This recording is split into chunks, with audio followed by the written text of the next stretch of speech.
Assalamualaikum warahmatullahi wabarakatuh. Sebelumnya perkenalkan nama saya Zahra Rizdianti dengan NIM 2301411032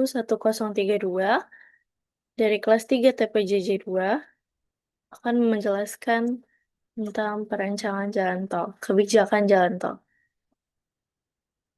Di sini ada pendahuluan, yaitu ada landasan hukum utama, lalu ada Undang-Undang Nomor 38 Tahun 2004 tentang jalan, yang mengatur penyelenggaraan jalan termasuk jalan tol. Lalu ada PP Nomor 23 Tahun 2024 tentang jalan tol, yang menjadi aturan teknis terbaru yang menggantikan beberapa ketentuan sebelumnya. Lalu ada RPJP Nasional dan RPJMN, UU Nomor 25 Tahun 2004 tentang Sistem Perencanaan Pembangunan Nasional yang menjadi kerangka waktu jangka panjang, menengah, dan pendek.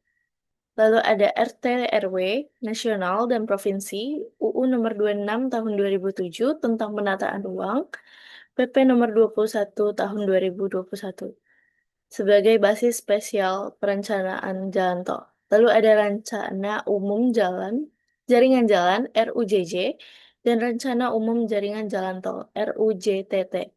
Pasal 9 sampai 10 PP 23 tahun 2024.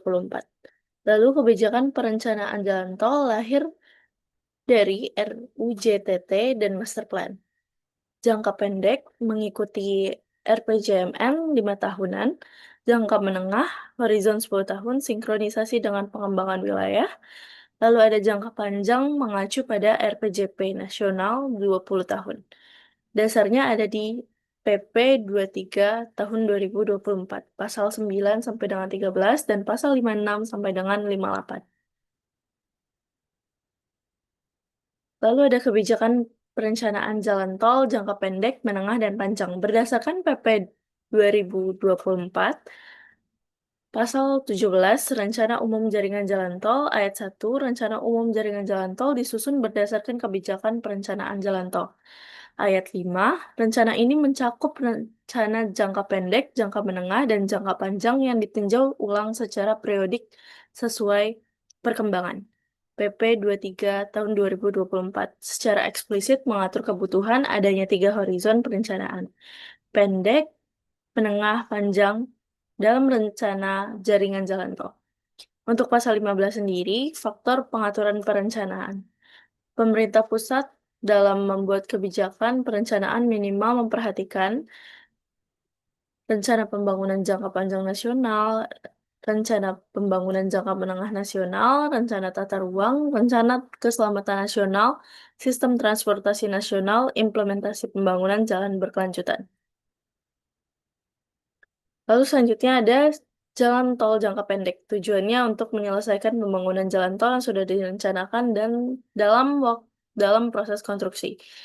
Lalu ada memperbaiki dan meningkatkan kinerja jalan tol yang ada, dan yang terakhir ada fokus pada pengurangan kemacetan di kawasan padat lalu lintas. Kebijakan umum berdasarkan PP 23 2024 prioritas pada proyek strategis nasional atau PSN yang harus gerakan selesai dalam waktu singkat untuk meningkatkan daya saing ekonomi dan konektivitas wilayah.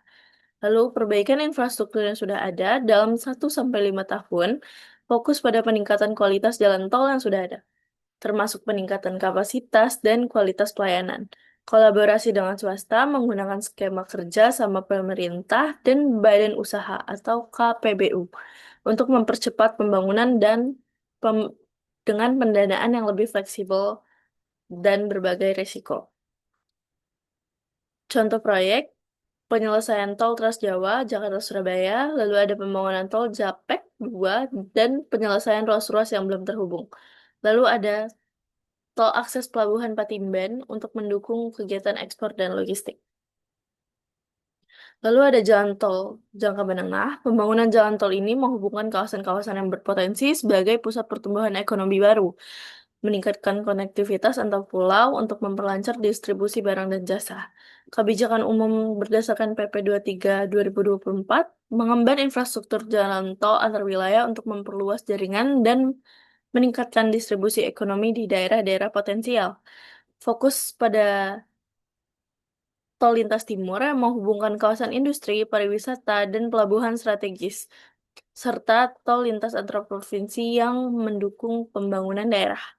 Lalu ada meningkatkan kualitas infrastruktur, dan yang terakhir ada integrasi transmoda multimoda dengan menghubungkan jalan tol dengan pelabuhan dan bandara untuk menciptakan sistem logistik yang efisien. Untuk contoh tolnya ada tol Trans Jawa, Bakaheni atau sampai Banda Aceh, yang menjadi salah satu prioritas utama untuk membuka isolasi antar wilayah. Lalu ada tol Balikpapan Samarinda untuk mendukung pemerintahan ibu kota negara (IKN), dan yang terakhir ada tol Solo Kertosono dan pengembangan tol baru untuk memperkuat konektivitas di Jawa Tengah dan Jawa Timur.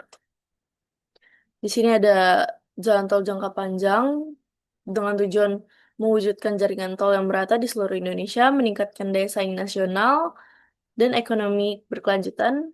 Lalu ada menyiapkan sistem transportasi yang lebih efisien dan mempertimbangkan tren pertumbuhan kendaraan, kebutuhan masyarakat, dan keberlanjutan lingkungan.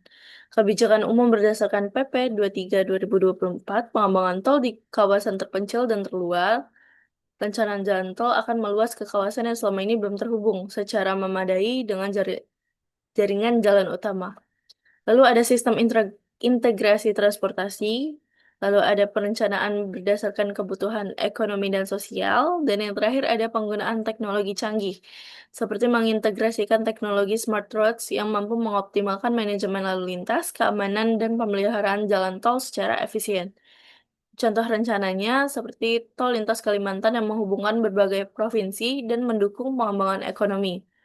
Lalu ada tol Trans Papua, membuka konektivitas di wilayah yang selama ini tertinggal, dan yang terakhir ada pengembangan tol laut darat yang menghubungkan pelabuhan utama dengan kota-kota besar untuk mendukung distribusi barang dan akses masyarakat ke pusat-pusat ekonomi. Mungkin cukup sekian kebijakan dari jalan tol yang akan saya jelaskan. Apabila ada salah-salah kata, mohon dimaafkan. Wassalamualaikum warahmatullahi wabarakatuh.